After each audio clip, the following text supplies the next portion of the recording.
Say, hear me out now. Assalamu alaikum. Peace. Hotel. Praise God. What's up? What's popping? Or whatever it is you ascribe to. So yeah, I burned out the county jail. And the day I burned out, we went to Atlanta. We had a performance to do. I forgot what club we went to. I think it was called Crucial, Club Crucial, something like that. I forgot what club we went to.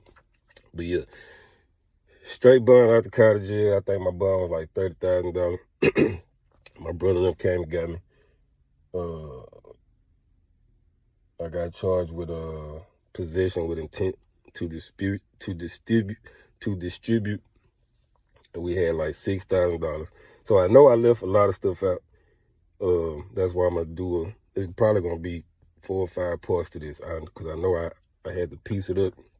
I know I had left a lot of stuff out because I be wanting to be as detailed as possible. So we had like $6,000 in the truck. Like probably like $4,000 of that money was the girls. So how we made our move was, when I was rocking with this girl, she'd get the money from her people. So her people had like $4,000, and me and her go bust a move, or I go bust a move and bring it back. And then I take mine off the top. So that's how it works. So we had like $6,000 when we got caught with that ounce of cocaine. So yeah, I know y'all see me, gold all in my chain, gold all in my watch. And let's go to a commercial right quick. And see, I've told y'all before, I've been a part of the woke community. So I understand what this means as far as symbolism goes. But it really don't mean nothing to me. I know it means a lot to a lot of people. I know to them, it represents Jesus, dying on the cross and all that. But, I don't get that deep with it, and I'm not too woke not to wear it. I used to be like that, but not anymore. To me, right now, this chain, I got this chain from my father after he passed. This was my father's chain. So yeah, I'm a rocket on the strength of my father. All right, so back to the story. So we get our bond out, we go do a show. We stay in Atlanta. I think we stayed out there for like 4 days, just going to the club and, my brother networking with people, doing what he do. But I'm ready to get back and get back on the grind, because we done spent a lot of money, plus I just bond out. So let me go back. The morning I got locked up, I kind of had a bad feeling that day, but I really wasn't thinking about it until after I got locked up. Now my wife, she was my wife at the time, but she my wife now. She the only woman I ever lived with. We had an apartment together.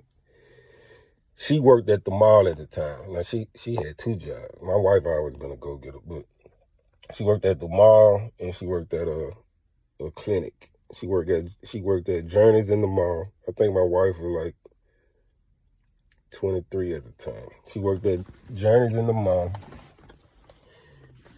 and she did cleaning at this clinic.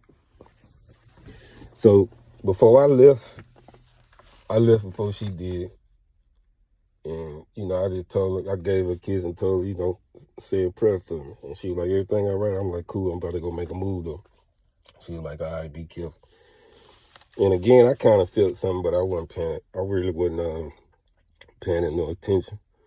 And so I ended up getting locked up. And, I felt so stupid. I felt so bad, because I know I'm about to go back to prison. Now, I stayed out on bond about 3 years.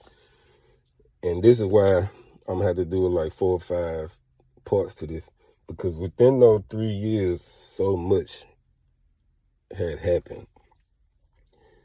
A lot had happened.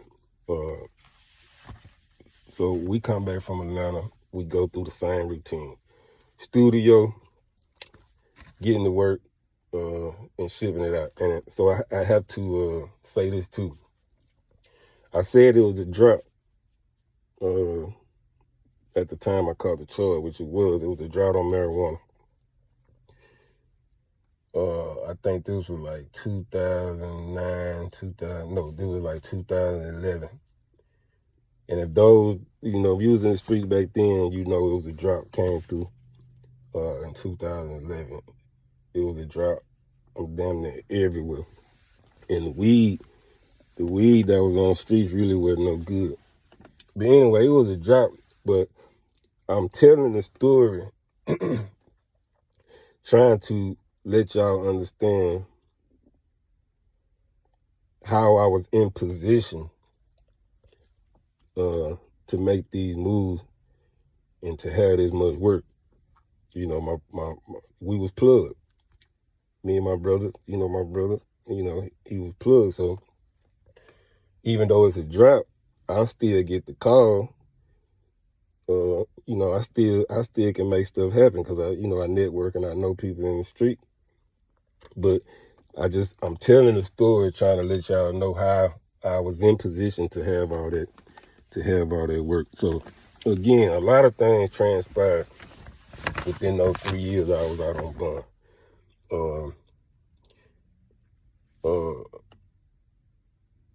My next door neighbor, he was a white boy. He was one of my main plugs. He used to cash me out like 6 pounds at a time. And he had it trapped out. He had it trapped out. So one night, me and my wife, we was coming from somewhere. I think we was on the coast. I think we went to Biloxi. Somewhere. But anyway, it was at night and we made it back home. I'm talking about police everywhere. Police everywhere. I'm spooked. And I got work in the house. And this after I bonded out. I'm still doing my thing. Police everywhere. I'm talking about about 10 police cars. Everybody got the lights on. And it looked like they at my apartment, but they're not. They're at my next door neighbor apartment, the white boy. I can't remember the white boy's name. But they kicked in his door. I think he got caught with if I remember correctly, I think they got like 3 pounds of weed, some crack. The white boy smoked crack too. About 3 pounds of weed and some crack. And he ended up going to jail. So I'm spooked like a motherfucker. I'm spooked like crazy. And so what I did was I didn't wait till the police leave. So when I'm walking up the stairs, they bringing him out of handcuffs. And I just look at him, he looked at me.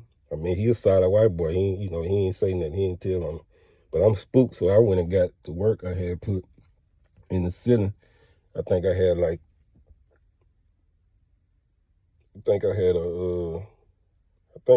9. I think I had like 9 ounces.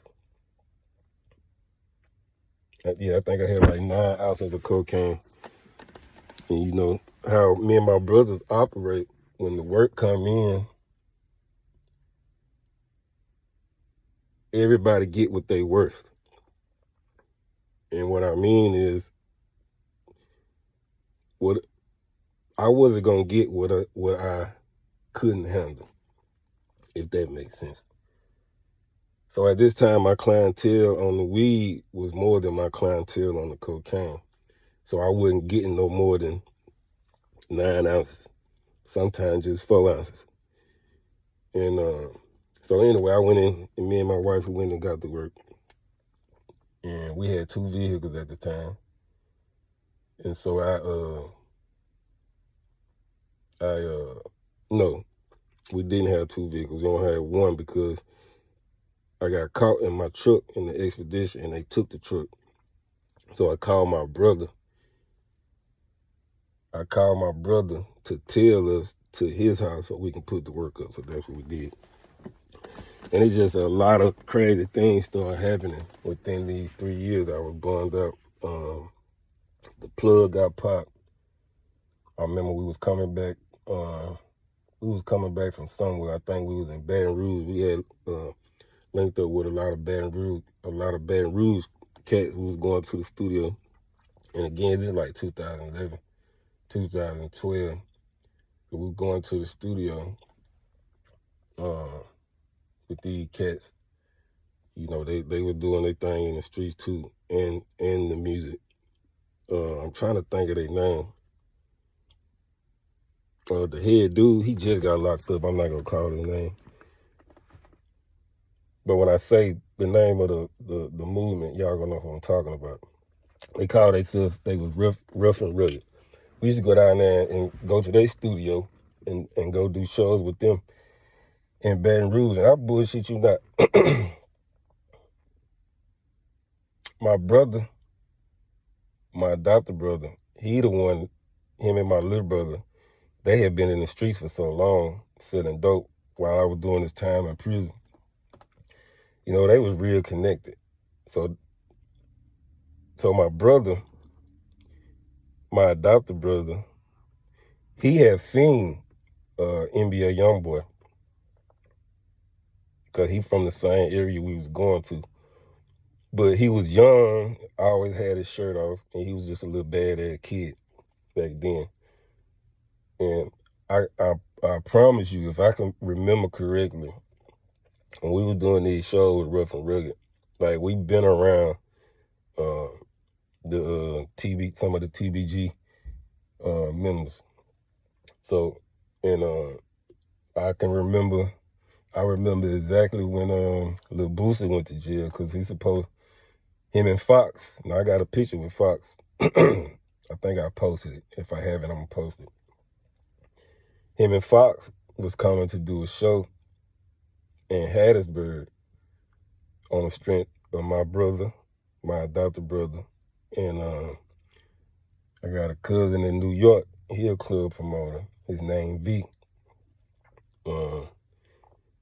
He was real heavy in the streets at the time. So we had a lot of things going on. And, you know, my brother, you know, we were connected with a lot of people. So that night, Booster didn't come. He went to jail that night.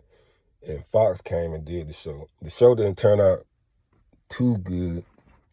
But what's crazy, I mean, there was a lot of people there, but there was a lot of money spent. And I don't think my brother and my cousin made their money back. But we was in the street, so it didn't even matter. We was going to make the money back regardless. But after that show, now, you know, when you rapping and you selling dope and you got a reputation, you got a good reputation in the street, people going to be hating. It's just jealousy. So after that show, it was two guys that was on my cousin record label before I came home. And these guys was part of the family too. They was family on down the line, like my people, like my cousin from New York. And we went to New York and did shows with my cousin. We went to, I remember my cousin did a Jim Jones show in Pennsylvania. And I ran across my cousin from New Jersey. But anyway, let me get back to the story. So, Booster go to jail that night. And my two cousins that was on my cousin that was already on the record label before I came home, I think they had just got jealous. I mean, he's old now. And me and my cousin, he caught me slipping one day in the project in the hood. I was selling dope, but that's a whole nother story. He caught me slipping, and he kind of, he caught me off guard. He snuck me, and we got to fighting, but he got the best of me. But I ended up seeing him again, and I got my lick back. But anyway, I'm gonna tell that story too. So I'm saying, like, it was a lot of things that happened during those 3 years that I was out on bond. But we were still doing our thing though. And then one time I remember my brother got robbed. The dude that robbed him, I seen him by himself. And, I wanted to fight him, but he didn't want to fight. But that's another story I'm going to tell too. It's just a whole lot of stuff that started happening. And then our movement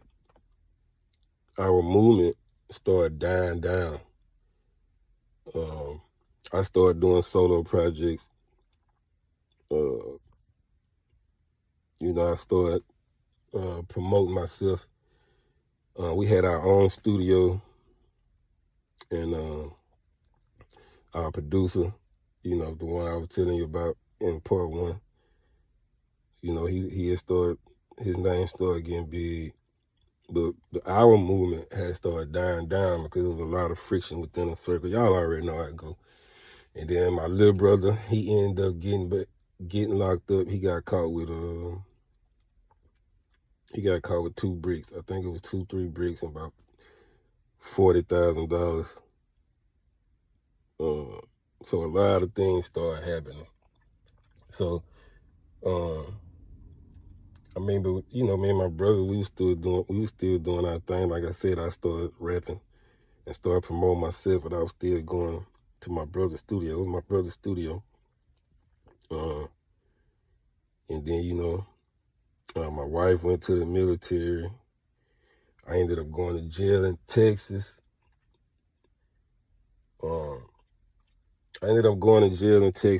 So I'm out on bond. I think at this time I had been out on bond like maybe a year and a half.